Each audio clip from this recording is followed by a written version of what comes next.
My name is Dan Welch, for anyone that doesn't know, and I'm very proud to be the principal of Boothbay Region High School.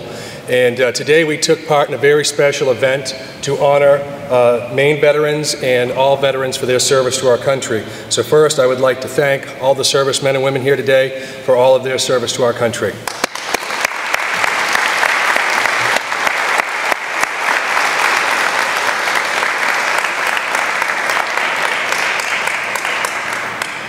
Next, I'd like to recognize our students with us today.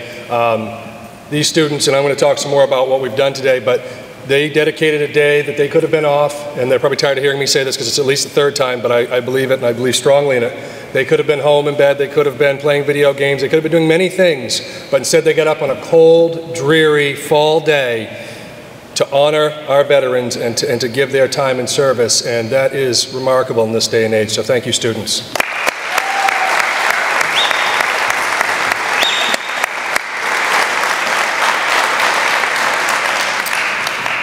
So for folks who don't know about the Summit Project is a local nonprofit, Maine-based organization. Their sole mission is to keep the memory of fallen Maine veterans alive. They have built living memorials to these soldiers who have lost their lives since September 11, 2001. And they have created these commemorative stones. Today I was very fortunate to carry a stone for Jerry R. Smith. And I got to learn a little bit about Jerry and the values that he embodied. And all of our students did this as well. They took time out of their sports schedules, out of their social time, out of their studies to learn about the person that these stones embodied. And so today, we went on a symbolic hike. It was cold and wet, and I said yesterday to the kids, I said, it's going to be cold and wet tomorrow, guys. What do you think? And every one of them said, no, we're going to push through. We're going to do this. This is important. So we hiked around the Boothbay region. A lot of folks saw us celebrating Veterans Day, and hopefully that helps to continue to increase awareness around our community and around the state. We went to Fisherman's Memorial, a very significant place for folks who are familiar with our town. That's an area dedicated to all the people that have dedicated their lives to working the sea and some who have lost their lives at sea. And we spent about 45 minutes to an hour out in the cold and the rain, and we talked about the people that our stones represented. These students took time. It's not an easy thing when you're a young person to get up in front of your peers and get up in front of some adults you don't know and get up and talk. Me, I do this all the time. So, you know, but for these guys, they don't. And especially when you're just amongst your peers, that's a stressful thing. That can be scary. And they did an absolutely outstanding job.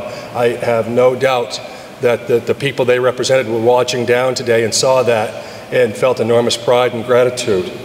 So, today we have a special guest speaker from the Maine Air National Guard. I'll introduce him in just a second.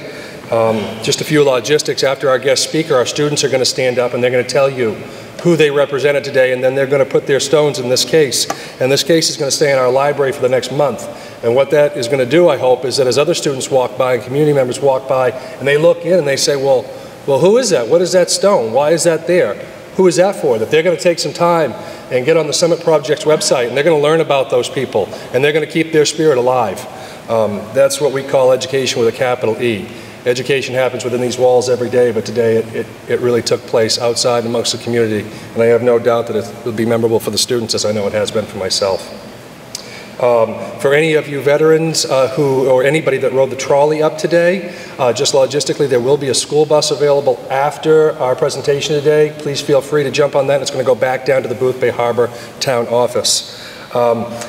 Before I get going any further, though, I can't possibly thank everybody that took part today, that helped us pull this together, between the town managers and folks here at the school, physical plant, maintenance, the band, the students, the fire department, police department, Coast Guard, and I'm sure I'm going to forget somebody. So I truly apologize because we so appreciate you taking a day and working with us. But I do want to recognize Meredith and Justin Fowley, because these are the folks that really brought light to this project, found out about this project. This is near and dear to their hearts, and they've brought this to our community, and I'm very grateful. So thank you, Meredith and Justin.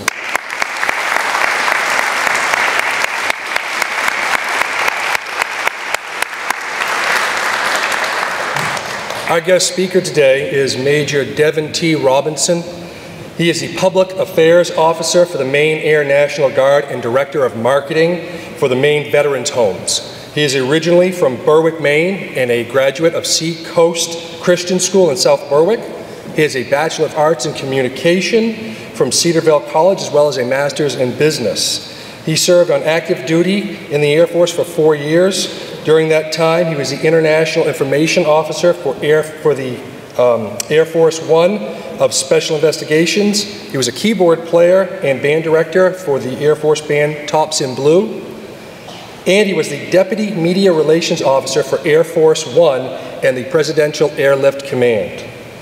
After his active duty, he joined the Maine Air National Guard as the Public Affairs Officer. All told, he has been in the Air Force for over 13 years. He and his wife, Adelise, they live in South Portland with their 2 children, Carrie Elizabeth and Louise, who is 5. In their spare time, they enjoy playing music in church and competing in endurance sporting events. So far this year, he has ran more than 1,100 miles. And it is my honor to welcome Devin T. Robinson to our school.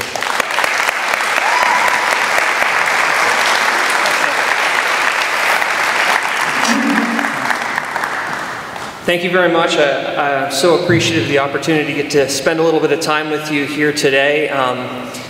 With Maine Veterans Homes, I already got an opportunity to be part of a couple different activities today with some Girl Scouts in Bangor and do some radio in Portland. But this is what I was really looking forward to do, to spend some time with you and to share some thoughts about Veterans Day.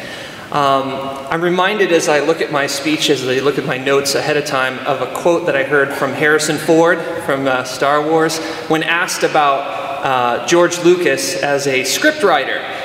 He famously said, well, you can write this stuff, but you sure as hell can't say it. So I'm hoping that the speech that I wrote last night sounds fine when I say it this afternoon. On the occasion of many celebrations of Veterans Day, it remains incumbent upon the speaker to leverage rhetorical devices to transport the audience to far shores, follow grounds of distant conflicts and ancient battlefields. I myself have had the occasion to use this approach when attempting to convey the immensity of the debt that we owe those of our forebears who heeded our nation's call to arms and immortalized themselves in the annals of our nation's history. It places them firmly and irreparably in our debt.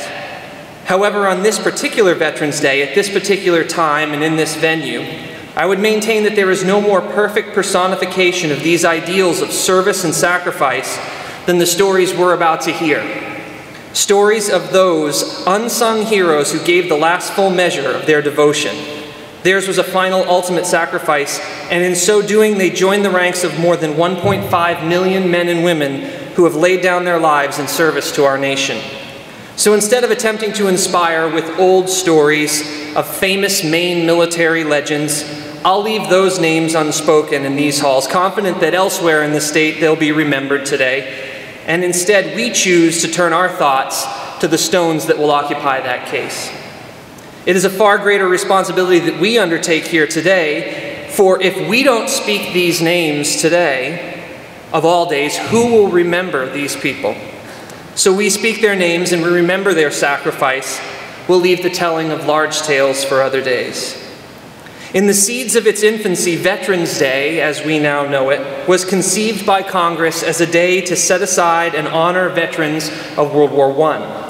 It was first celebrated in 1938 when an act of Congress made the 11th of November each year a legal holiday, a day dedicated to the cause of world peace and to be known as Armistice Day. In the aftermath of World War I, people had dubbed the conflict the war to end all wars, on the assumption that after the world had been exposed to the horror and bloodshed of a world war, they couldn't fathom that in the lifetime they would see a second world war that would break out and claim more than 400,000 American lives. In the short span of 2.5 decades, more than 500,000 Americans died in service to their country. That's a hard number to wrap your mind around. We're in a time today where we measure our war dead in the hundreds. Back then, they measured it in the hundreds of thousands. It's difficult to understand. In addition, in order to equal the number of American dead in World War I and World War II, you would have to add together all the deaths from the Korean War, the Vietnam War, the First Iraq War, the Second Iraq War, and the war in Afghanistan. Then you take that number and you multiply it by 5. 5 Vietnam Wars, 5 Korean Wars, 10 Iraq Wars, and 5 Afghanistan wars is what it would take to equal the number of servicemen and women that we lost in that 25-year span. The acts of Congress that have authorized and enshrined Veterans Day have changed over the years. Even the day of the week and the day of the month have changed. But despite how lawmakers rearranged the furniture in the room, the words of the original Declaration still resonate with an optimism, a confidence, and a hope of a future free of the kind of wanton bloodshed that had faced the world. This is how they described it when they did the original congressional order. Whereas the 11th of November, 1918 marks the cessation of the most destructive, sanguinary, and far-reaching war in human history and the resumption by the people of the United States of peaceful relations with other nations, which we may hope may never again be severed, whereas it is fitting that the recurring anniversary of this date should be commemorated with thanksgiving and prayer and exercises designed to perpetuate peace, goodwill, and mutual understanding between nations, and whereas the legislature of 27 of our states have already declared November 11th to be a legal holiday, it is therefore resolved by the Senate and the House that the President of the United States is requested to issue a proclamation calling upon officials to display the flag on all government buildings on November 11th, and inviting people of the United States to observe the day in a school, in a church, or another suitable place with appropriate ceremonies focusing on friendly relations with all other peoples. And so we stand here today to celebrate, to honor, and to remember. We remember the men whose names are carved in these stones, and we remember their sacrifice. We honor their memory. And finally, I would encourage you to look inward. Remember those veterans who made a direct impact on you specifically. For my part, I remember the name of a man that I never met. His name was Morley Robinson. Morley was the son of a horse farmer on Prince Edward Island in Canada. When World War I broke out, he enlisted in the Canadian Army, and he survived the battlefields of Europe. He returned home to tell war stories to his young nephew, named Morley Brenton Robinson. When Morley Brenton was a young man, he enlisted in the Army like his uncle, and survived the battlefields of Europe in the Second World War. When he returned from the war, he started a family in Portland, Maine. His son became a commander in the Navy and saw action in Vietnam, and a few months before his 99th birthday, Technical Sergeant Morley Brenton Robinson of the Army Corps of Engineers pinned the rank of Major on his oldest grandson's uniform. As you can probably figure out, that last part was my own personal Veterans Day story. My challenge to you on this Veterans Day is simply this.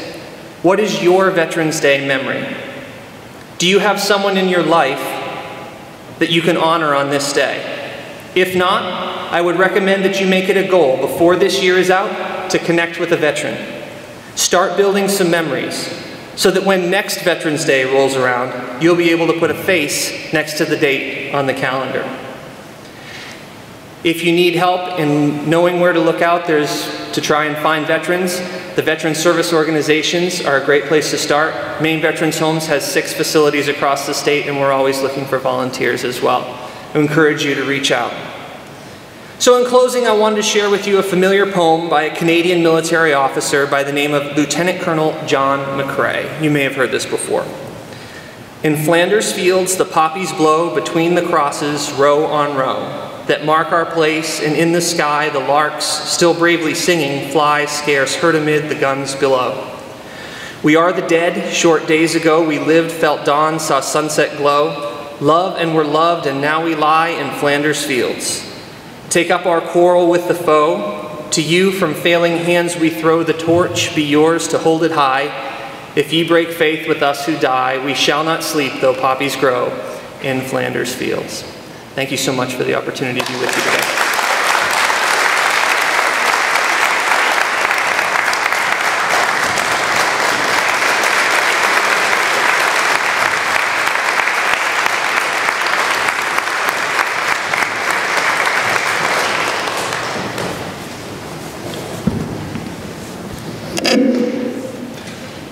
Thank you, Major Robinson. Much appreciated. At this time, would the students please come up and line up to my right, please?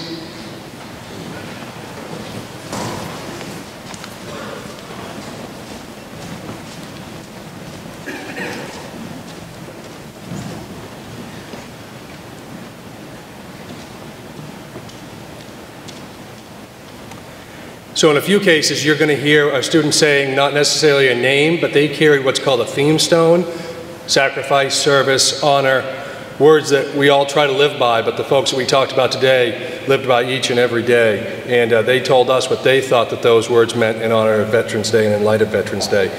We're not going to share stories today about these folks. We did that today, and that was a private time, and it was for some folks, some of us, it was very emotional, and it was wonderful. I would implore any of you today, please get on the Summit Project's website. If you hear a name that sounds intriguing, or just pick any name, come look at a stone and pick a name and get up and learn about that person, that man or woman who gave the ultimate sacrifice for their country. Learn about them and tell somebody else about them. That way their memory truly will live on. My name is Hannah Gentry. Today I carry the stone for Tyler Curtis.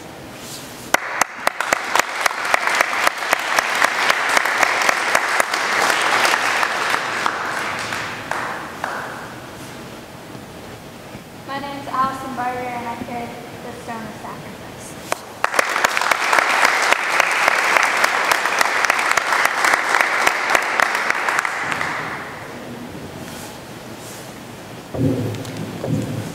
Guys, could you maybe come up and talk in the microphone so everybody could hear?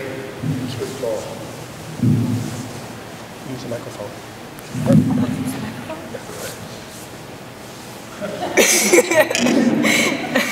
I'm Alexis Davison, and I have the Service Stone and Robert Roy Stone.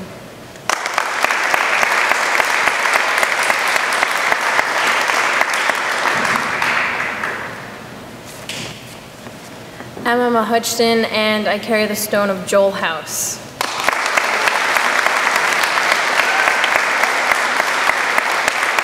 I'm Joseph Lane, and I carried Nathan C. Stewart.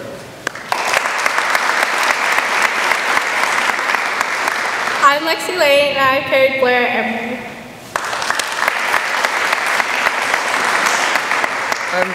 I'm Blake Gerard, and I carried Dustin Hartfield.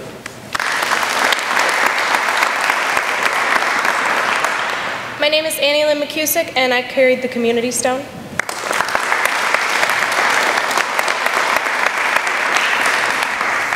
My name is Lillian Sherburne, and I carry the stone for Sergeant Brett Pilot of the U.S. Army.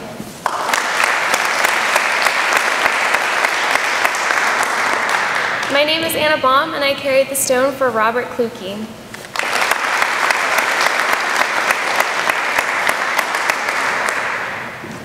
My name is Sharon Brewer, and I carried the stone for Thomas Dostey.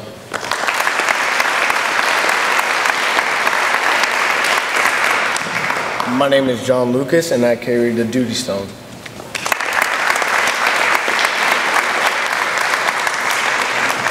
My name is Grant Giles, and I carried the honor stone.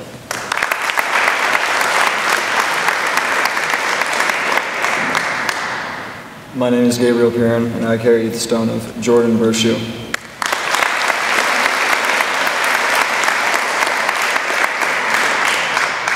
My name is Nicole Clark, and I carried the stone for Major Samuel Lee.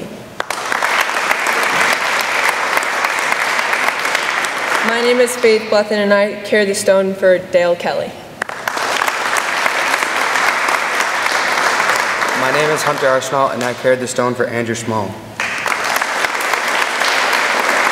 My name is Alexis Welch, and I carried the stone for Brian Adams.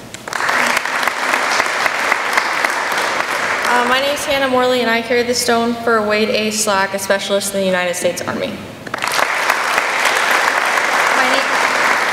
My name is Molly Tebow, and I carried the stone for Sergeant Lynn Poland.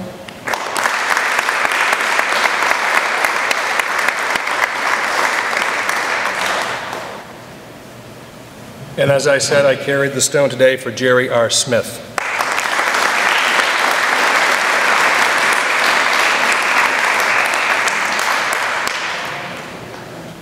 How about one more round of applause for our students, please?